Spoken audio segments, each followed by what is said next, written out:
샬롬. 은총교회 성도님들 아침 인사 드립니다. 주님 안에 사랑하고 축복합니다. 코로나로 인하여 쉽지 않겠지만 휴가 계획들 세우고 계신가요? 뜨거운 여름을 맞이하여 시원한 곳에서 또 쉼을 누리시고 가족들과 행복한 시간도 보내시기를 바랍니다. 무엇보다 그 속에서도 말씀과 기도로 서로 교제하시며 하나 되는 기쁨의 시간이 있기를 축복합니다. 주님 안에서 안식을 잘 누리며 쉬는 것도 또 지혜이고 은혜라는 것을 요즘 더 깨닫게 되는 것 같습니다. 휴가를 통해서 몸과 영혼이 더욱 강건해지시기를 축복합니다.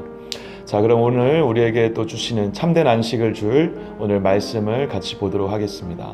오늘 하나님께서 주시는 말씀은 이사야 14장 1절에서 23절 말씀인데요. 1절에서 5절 그리고 21절과 23절을 읽도록 하겠습니다. 여호와께서 야곱을 국률이 여기시며 이스라엘을 다시 택하여 그들의 땅에 두시리니 나그네 된 자가 야곱 족속과 연합하여 그들에게 예속될 것이며 민족들이 그들을 데리고 그들의 본토에 돌아오리니 이스라엘 족속이 여호와의 땅에서 그들을 얻어 노비로 삼겠고 전에 자기를 사로잡던 자들을 사로잡고 자기를 압제하던 자들을 주관하리라. 여호와께서 너를 슬픔과 공고와 및 내가 수고하는 고역에서 놓으시고 안식을 주시는 날에 너는 바벨론 왕에 대하여 이 노래를 지어 이르기를 압제하던 자가 어찌 그리 그쳤으며 강폭한 성이 어찌 그리 패하였는고 여호와께서 악인의 몽둥이와 통치자의 귀를 꺾으셨도다. 22절 읽겠습니다. 만군의 여호와께서 말씀하시되 내가 일어나 그들을 쳐서 이름과 남은 자와 아들과 후손을 바벨론에서 끊으리라. 여호와의 말이니라. 내가 또 그것이 고슴도치의 굴열과 물 웅덩이가 되게 하고 또 멸망의 빗자루로 청소하리라. 나 만군의 여호와의 말이니라 하시니라. 아멘. 13장부터 시작된 이방 족속에 대한 말씀들은 오늘도 바벨론에 대한 심판의 내용들로 가득합니다. 특히 4절부터 이스라엘의 입술을 통해 바벨론에 대한 노래가 불려질 것이라 하면서 무려 16절에 해당하는 긴 지면을 통해 바벨론의 처참한 모습을 보여주고 있습니다. 특히 그들의 심판은 세상도 즐거워한다고 합니다. 7절 8절 읽어보도록 하겠습니다. 이제는 온 땅이 조용하고 평온하니 무리가 소리 높여 노래하는도다. 향나무와 레바논의 백향목도 너도 말미암아 기뻐하며 이르기를 내가 넘어져 있은즉 올라와서 우리를 베어버릴 자 없다 하는도다.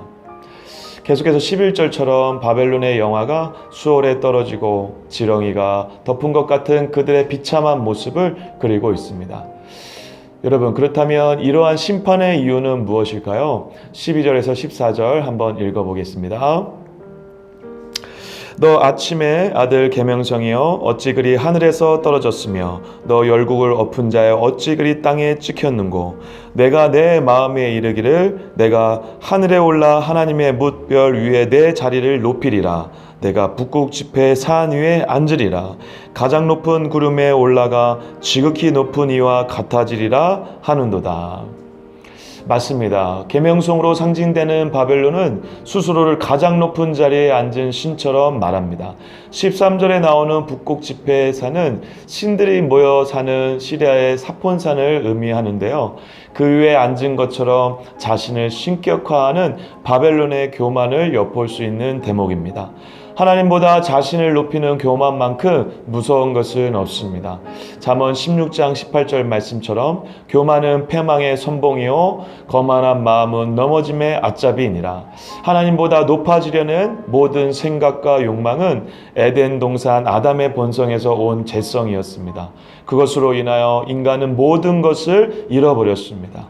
세상의 교만뿐 아니라 믿는 우리 역시 교만의 늪에서 자유로울 수 없습니다. 진정한 기쁨은 하나님을 하나님으로 사람은 사람의 자리에 머물 때 찾아옵니다. 하나님의 자리에 앉기보다 사람의 자리를 잘 찾아갈 줄 아는 우리가 되기를 소망합니다. 교만으로 가득한 바벨론을 심판하신 것은 필연적으로 뒤따랐던 하나님의 일하심이었습니다. 그 과정 속에 이스라엘이 회복되는 것이었죠. 그래서 이스라엘이 포로에서 돌아오는 것은 전적인 하나님의 은혜였습니다. 1절에서 3절까지 언급하였듯이 하나님은 다시 이스라엘을 택하시고 다시 돌아오게 하시며 포로된 자에게 자유를 찾게 하실 것입니다. 더욱이 자신들을 압제하던 자들을 주관하는 자리에 앉게 하시고 진정한 안식을 주시기까지 한다고 약속하십니다. 너무 놀라운 약속이시죠. 이스라엘이 잘해서 회복되는 것이 아니라 바벨론을 심판하시는 하나님의 뜻과 이스라엘 향한 하나님의 계획이 만나 다시 돌아올 수 있게 되는 것입니다. 전적인 하나님의 은혜입니다. 그렇습니다. 1절에 나온 것처럼 국률이 여기시는 것이 없었다면 다시 포로에서 돌아오는 것은커녕 자유를 누리기 힘들었을 것입니다. 여호와께서 야곱을 국률이 여기시며 이 국률하심으로 우리는 결박으로부터 풀어져 온전한 자유를 누리게 된 줄 믿습니다. 사랑하는 은총교회 성도 여러분, 순전히 하나님의 국률하심으로 우리가 여기에 살고 있음을 고백합니다. 무엇보다도 주님은 이것을 온몸으로 보여주시기 위해 이 땅에 사람의 몸으로 오셔 죽기까지 하셨습니다. 그 죽으심의 국률하심으로 우리는 모두 생명의 기쁨을 누리게 되었습니다. 여호와께서 은총교회를 국률이 여기시며 여호와께서 대한민국을 국률이 여기시며 여호와께서 나를 국률이 여기시며 그 국률하심으로 살아가는 우리가 되길 바랍니다. 결과적으로 오늘 본문은 우리에게 이렇게 말하고 있는 듯 합니다. 바벨론의 교만을 따라 패망의 길, 결박의 길로 가지 말고 하나님의 국률하심을 의지하여 늘 겸손하게 생명의 길, 자유의 길을 가라고 말입니다.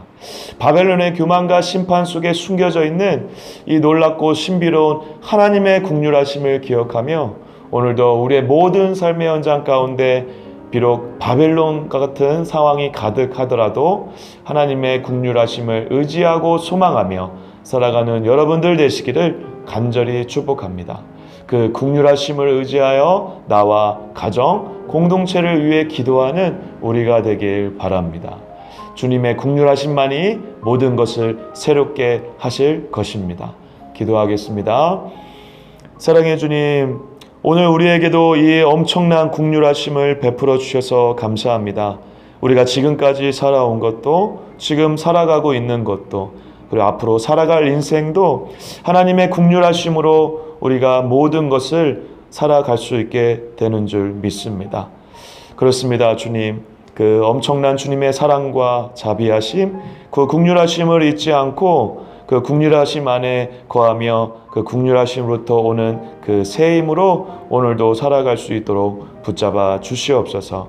그리고 그 국률하심에 찬양할 뿐만 아니라 우리의 인생 가운데 국률하심이 필요한 사람과 공동체, 이 나라와 민족을 향해 간절히 주님의 마음으로 기도하는 우리 모두 될 수 있도록 붙잡아 주시옵소서. 이 모든 말씀 예수 그리스도의 이름으로 간절히 기도드립니다. 아멘. 오늘 말씀을 생각하시며 이 찬양을 묵상해 보시는 건 어떨까요? 조금 생소한 찬양일 수도 있겠는데요. 오직 국률이라는 찬양입니다. 죄인된 우리를 온전히 국률하심으로 자유케 하신 하나님을 기억하고 찬양하는 하루 되세요. 샬롬 샬롬.